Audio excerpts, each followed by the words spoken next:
इस वक्त मैं जम्मू नॉर्थ में हूँ और जम्मू नॉर्थ में बसपा किस तरीके से काम कर रही है ये सब आप जानते हैं। लगातार खबरें हम आपको दिखा रहे हैं, लेकिन आज फिर हम जम्मू नॉर्थ में पहुँचे हैं और यहाँ पर ये देखने का प्रयास कर रहे हैं कि किन मुद्दों पर चर्चा चल रही है और लोगों का रुझान बसपा की ओर किस तरीके से बढ़ रहा है।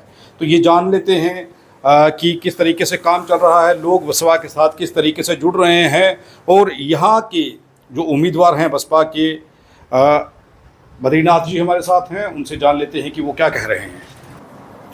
पहले तो मैं आपका वेलकम करता हूं और उसके साथ जय भीम जय भारत के साथ मैं ये आपको कहना चाहता हूं कि जनता हमारे साथ हमारे अच्छे कामों से जुड़ रही है। जो हमारे वर्कर्स हैं काफ़ी समय से लोगों के साथ काम करते हैं, उनको छोटी छोटी जो उनके मुश्किलात हैं उनको दूर करते हैं और हमारी जो पार्टी के सीनियर भी वो भी वक्त वक्त पे सभी लोगों का हाल चाल पूछते हैं, इसीलिए हमारे साथ जनता जुड़ रही है। दूसरी राजनीतिक पार्टियां भी मैदान में हैं और आपकी टक्कर है उन राजनीतिक पार्टियों के साथ। बहुजन समाज पार्टी के पास कौन सा ऐसा मुद्दा है कि दूसरी राजनीतिक पार्टियां या दूसरी राजनीतिक पार्टियों को उम्मीदवारों को धराशायी कर देंगे? सिंह साहब, पहली बात तो ये है कि हमारी जो पार्टी है बहुजन समाज पार्टी, ये सेकुलर पार्टी है, ये सभी को साथ लेके चलने वाली पार्टी है। यहाँ तक कि यहाँ पे ये जम्मू नॉर्थ की जो सीट है ये जनरल सीट है। जनरल सीट पे भी बहुजन समाज पार्टी ने एक शेड्यूल कास्ट के मेंबर को इन्होंने यहाँ पे उतारा है।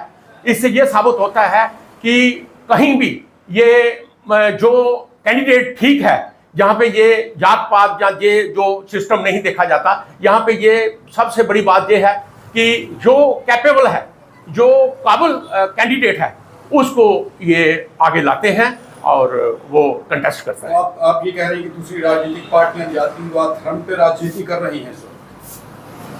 ये तो इससे बिल्कुल साबित होता है कि आज तक ये चाहे कांग्रेस है, चाहे एनसी है, चाहे बीजेपी है, आज तक इन्होंने कभी जनरल सीट के ऊपर कभी शेड्यूल कास्ट का, शेड्यूल ट्राइब का आदमी कभी नहीं इन्होंने उतारा है, ओबीसी का भी नहीं उतारा है। नेशनल कॉन्फ्रेंस वो कांग्रेस सेकुलर कहते हैं खुद को, अलायंस हुआ है उनका जम्मू कश्मीर में। वो सेकुलर कह रहे हैं कि अब सबकी भावनाओं को समझ रहे हैं, इसीलिए हम सेकुलर हैं, हम जातिवाद नहीं करते हैं। ये कांग्रेस और नेशनल कॉन्फ्रेंस कहते हैं। सिंह साहब, आप तो खुद देख रहे हैं, ये सेकुलर तो कहते हैं, लेकिन सेकुलर है कैसे है? आप हमारी रिजर्व 7 सीटें हैं जम्मू कश्मीर में, जिसमें सिर्फ एनसी वालों ने सिर्फ एक ही सीट शेड्यूल कास्ट वालों को दी है, बाकी 6 सीटें सारी इन्होंने कांग्रेस को दे दी है। तो ये कैसे हम कह सकते हैं कि ये सेकुलर है? तो इसी के साथ साथ में कांग्रेस और बीजेपी ये तो करती ही करती है। तो बसपा पे लगाते हैं कि जातिवाद करते हैं, ये दलितों की पार्टी है, ये दलितों के लिए काम करते हैं। नहीं, ऐसा कभी हुआ ही नहीं है। आप हमें नेशनल लेवल पे भी आप देख सकते हैं, हमारे जनरल सेक्रेटरी मिश्रा जी रहे हैं, या और भी जम्मू कश्मीर में आप देखो हर कम्युनिटी का आदमी बहुजन समाज पार्टी के साथ है। जिन उम्मीदवारों से आज आपकी टक्कर है, जिन उम्मीदवारों के साथ आपका मुकाबला है, बसपा का मुकाबला है, उन उम्मीदवारों को कैसे देख रहे हैं? उनसे कैसे टक्कर लेंगे और कैसे जीतेंगे? उनसे धाराशायी कैसे करेंगे? देखो सिंह साहब, हमारा जो समाज है ये गरीब दबा कुचला समाज है, पिछड़ा हुआ समाज है, लेकिन ये हमें भरपूर समर्थन दे रहे हैं। यहाँ तक आप ये कह सकते हैं कि इधर जनरल सीट में इन्होंने एक शर्मा जी, श्यामलाल शर्मा जी एक कैंडिडेट हैं जो पहले कांग्रेस से हुआ करते थे, अब वो बीजेपी में हैं। दूसरे हैं अजय श्रोत्रा जी जो एनसी के कैंडिडेट हैं। तो मेरा कहने का मतलब ये है कि ये यहाँ इन्होंने 2-2, 3-3 बार ये एमएलए भी रहे हैं और 2-2, 3-3 बार ये मिनिस्टर भी रहे हैं।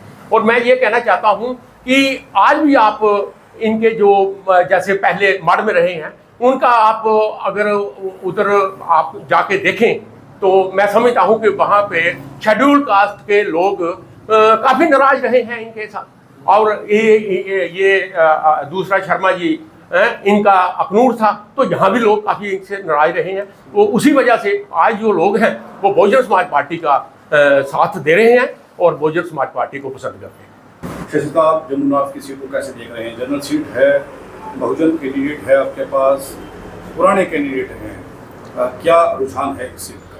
पहले तो आपको जय भीम नमो बुद्धाय। संसार जी, आप जमुना नाथ की बात कर रहे हैं, तो उसमें आप ये चीज़ देखिए कि हमारे बहुत मजबूत कैंडिडेट हैं जो हमने जो है बसपा की साइड से खड़े किए हैं। और जैसे हमारे कैंडिडेट बद्री जी हैं, ये बहुत पुराने और बहुत जो जुझारू हमारे जो लीडर है बसपा के, और इनका बहुत बड़ा कद है यहाँ पे। और ये उनको देखते हुए ही बहुत सारे जो हमारे साथी हैं, जो पुराने साथी बसपा के थे, वो बाहर आ गए और वो ये कह रहे हैं कि इनको बाबूजी भी बोला जाता है, और वो कह रहे हैं कि बाबूजी हमें जीत के ही आएंगे। एक बसपा ही ऐसी पार्टी है जो सबको साथ लेके चलती है। हमारा जम्मू जो ईस्ट की जो हमारा कैंडिडेट है वो राजेश गुप्ता जी हैं, और गुप्ता समाज से है, और पूरा समाज जो है हमारे साथ जुड़ के काम कर रहा है।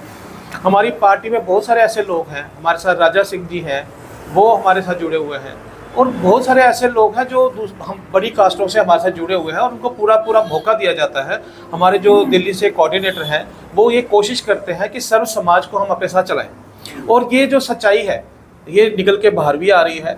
और हमारी ये कोशिश रही कि जो हमारे पुराने साथी थे जो 30-35 साल से इस पार्टी में काम कर रहे थे, इस बार हम सब ने मिलकर ये हमारे वाइस प्रेसिडेंट हमारे साथ हैं, हम सब ने ये इस पर तय कर लिया था कि हम अपने जितने पुराने साथी थे सबको मौका देंगे, और उनको मौका हमने दिया भी है। बसपा बहुजन राजनीति बिल्कुल करती है, क्योंकि बहुजन वो लोग हैं जो 47 के बाद भी बिल्कुल दबे कुचले समाज जो है वो रहा है।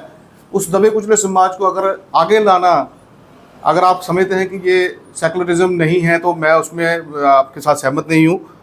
बाकी देखने वाली चीज़ मेरे भाई ये है कि बहुजन समाज पार्टी ने जो एक वर्ग ओबीसी का जम्मू कश्मीर के अंदर था, उसको किसी भी पार्टी ने, चाहे वो कांग्रेस है, चाहे नेशनल कॉन्फ्रेंस है, चाहे बीजेपी है, एक भी टिकट देने का काम जम्मू कश्मीर के अंदर नहीं किया है। ये सबसे बड़ा धोखा ओबीसी के समाज के साथ हो रहा है, और अगर इसको भी हमने, इस खाई को भरने का काम जो है वो बहुजन समाज पार्टी ने दिया है। 4 उम्मीदवार हमने जम्मू प्रोविंस से ओबीसी के दिए हैं, मुस्लिम्स कैंडिडेट को उनकी हिस्सेदारी दी है, शेड्यूल कास्ट को हिस्सेदारी दी गई है, और शेड्यूल कास्ट में वो जाते हैं जिनकी रिप्रेजेंटेशन नहीं थी, उनको भी दी है। और ये कहना कि सेकुलरिज्म के लिए जैसे बाकी कांग्रेस वाले बोलते हैं, लेकिन उनका चेहरा बेनकाब होता है, क्योंकि कहीं भी किसी भी ओपन सीट से इनको सिर्फ और सिर्फ अपर कास्ट के लोग नजर आते हैं, बाकी समाज के लोग इनको कहीं नजर नहीं आते हैं। तो हम किसी भी प्रकार का कोई विज्ञापन नहीं लेते हैं, हम आज़ाद पत्रकारिता करते हैं। अगर आप चाहते हैं कि आज़ाद पत्रकारिता जिंदा रहे तो आरटीआई इंडिया न्यूज़ का आर्थिक सहयोग करें।